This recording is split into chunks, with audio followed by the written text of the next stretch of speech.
Hi guys, this is just a quick video for changing a starter motor on a 2.4 rear wheel drive Transit. This is a 2002 model. Few pointers for you.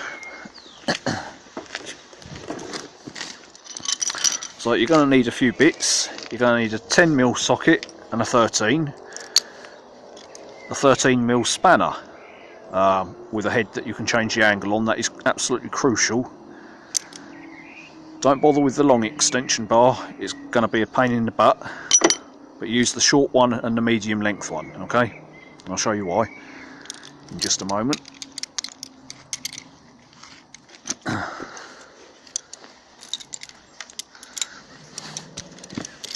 Now, also one thing to be really careful of is on the back of the starter solenoid is a wire with a ring crimp on it.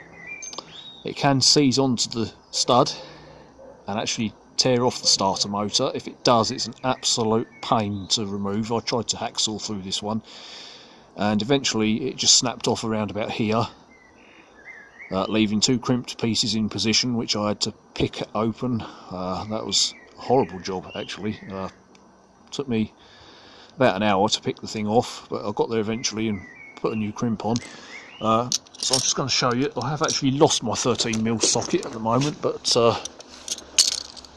let's not worry about that. I can still show you without that. Right, so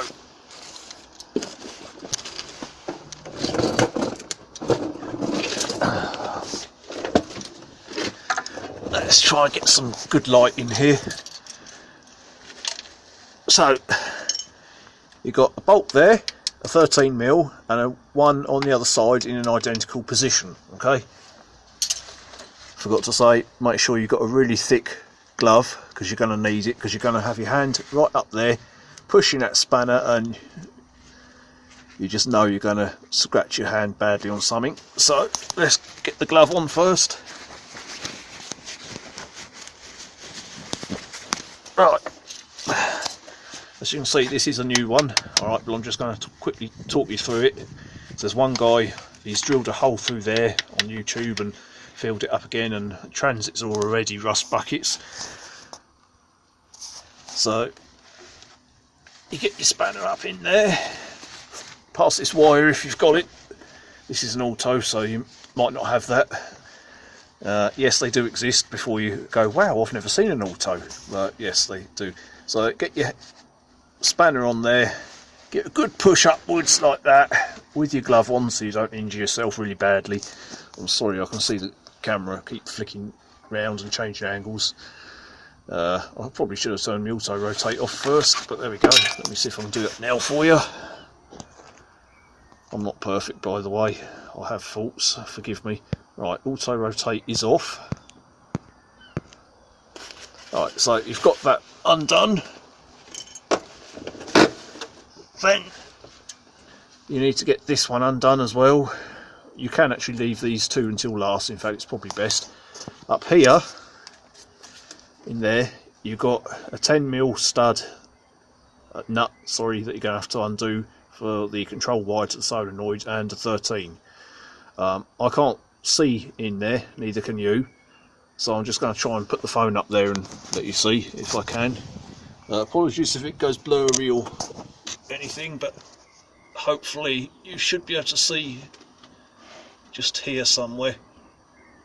That's the 13, and there's a 10 here somewhere that you've got to try and get as well. It's an absolute pain because you've got to basically work underneath this thing, put your hand up there and through there. Make sure you've disconnected your battery as well, obviously, because when I was putting this back on, this new starter motor, I forgot that I'd reconnected the battery to lock the van.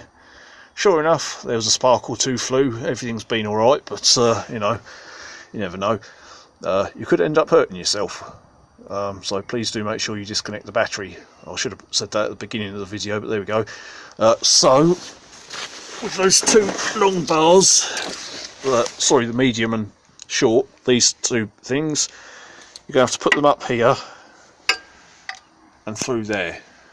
Okay, it is a bit blind because you can't see what you're doing. One guy the same guy that made a hole through the bit just there, he reckoned that he'd put an extension through the belts up here and all sorts of things. If it worked for him, great. It doesn't work for everyone. I wouldn't do it, but anyway. So you've got your socket on there, through there. That's just the right length to put your ratchet on. Again, make sure you're using some nice big thick gloves. If you put the really long one on, it's going to be coming right out here and it's going to wobble around and you won't get proper grip and things like that. So you really do need it as short as you can. Helpfully, my old starter motor had a nut on it which was about half the width of a normal one, so it really couldn't wobble about, but I suppose you could use a longer one if it works for you. So both those two wires there on the back, as I say, be careful because it's an absolute sod if that crimp comes off with the stud inside it, because you've only got this limited space here to work with. Just to give you an idea of that, that's my hand there. Okay, all around there, but it's an absolute pain because the little wire's very short, so it's going to be a nightmare to work with. Wiggle the starter off here, screwdriver in there, just keep sort of levering at it, it'll come loose eventually. Obviously don't let that fall out on top of your head, so lay underneath this bit here if you can while you're doing it. Once it's loose, twist it down and round through here, drop it down, new one up, reverse. Make sure it sort of goes that way a bit, not straight up, because otherwise you're not going to be able to get it back through that way. And then just fit it back onto those lugs that are there. Make sure there's a lug there and there. If they're stuck in your old starter motor, try and get them out and refit them. Okay. When you put it back on, make sure this wire goes back onto this here. There's two wires that go onto the 13mm of the solenoid, and then the one wire that goes onto the 10mm stud.